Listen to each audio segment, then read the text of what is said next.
Every year, natural disasters contaminate millions of people's water sources around the globe, from places like North Carolina in the US to Minami Sorinku in Japan.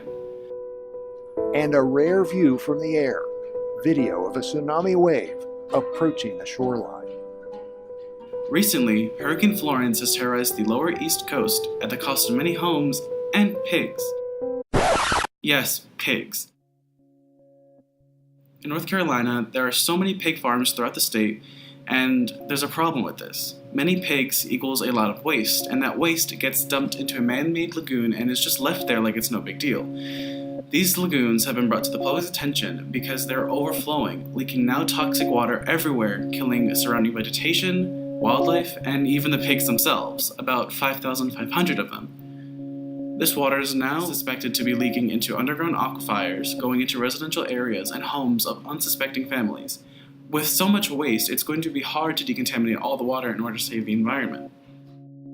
Hurricane Sandy, like Florence, also contaminated water supplies. According to the EPA, over 650 water and waste facilities were impacted by Hurricane Sandy. Sewage and other contaminants were swept into waterways. The sewage was carrying high levels of bacteria and viruses, making much of the water unsafe to drink.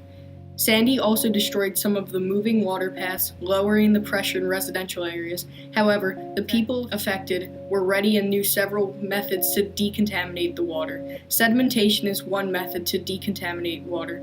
Sedimentation is the process in which the particles in the suspension of water settle out of suspension due to the effect of gravity. There are many ways to decontaminate water in the home. However, sedimentation facilities are something that a town or government can set up in preparation for storms like Sandy or Florence. While there are multiple ways to decontaminate water at home, the safest method is to boil. Officials recommend boiling the water for at least 1 minute at elevations below 6,500 feet.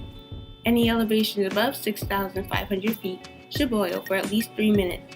If you are unable to boil your water, the next best easy solution is to add liquid chlorine bleach.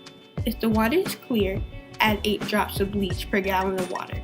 If the water is cloudy, add 16 drops per gallon. Once the water is treated, store it in a clean plastic or glass container with caps that fit snugly, and place the container in a safe place. And yes, apparently this type of bleach is drinkable.